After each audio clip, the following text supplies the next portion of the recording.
Headline news સીધા વેદળતપુર। ઝઘડિયા તાલુકાના વાઘપુરા નજીક બસ અને ઇકો ગાડી વચ્ચે અકસ્માતમાં 2 લોકોએ જીવ ગુમાવ્યો હતો। ભરૂચ જિલ્લાના ઝઘડિયા તાલુકાના વાઘપુરા નજીકથી પસાર થતો સ્ટેચ્યુ ઓફ યુનિટી માર્ગ બિસ્માર બન્યો છે। ઠેર ઠેર ખાડા પડી ગયા છે, જેના કારણે વાહન ચાલકોને રોંગ સાઈડમાંથી વાહન ચલાવીને જવા માટે મજબૂર થવું પડે છે, જેના કારણે વારંવાર અકસ્માત સર્જાય છે। ખરાબ રસ્તાના કારણે આજરોજ ગુજરાત રાજ્ય માર્ગ પરિવહન નિગમની એસટી બસ અને ઇકો ગાડી વચ્ચે ભયંકર અકસ્માત સર્જાયો હતો।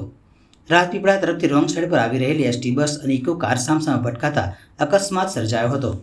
ઇકો ગાડી ઝઘડિયા તરફથી રાજપારડી તરફ જઈ રહી હતી ત્યારે અકસ્માત સર્જાયો હતો, જેમાં ઇકો કાર ચાલક અને બાજુની સીટ પર સવાર વ્યક્તિ ફસાઈ જવાના કારણે ગંભીર ઇજાઓ પહોંચતા બંનેના ઘટનાસ્થળ પર જ મૃત્યુ નિપજ્યા હતા અને બાકીના ઇકોમાં સવાર 2 લોકોને ઇજાઓ પહોંચી હતી, જેથી તેમને 108 એમ્બ્યુલન્સ મારફતે તાત્કાલિક સારવાર અર્થે ખસેડવામાં આવ્યા હતા।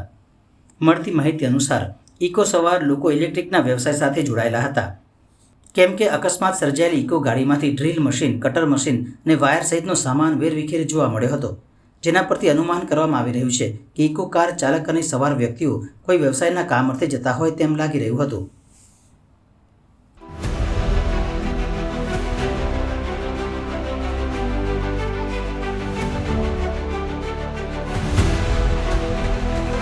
हर समस्या की डेट हेडलाइन न्यूज સીધા વેદળતપુર।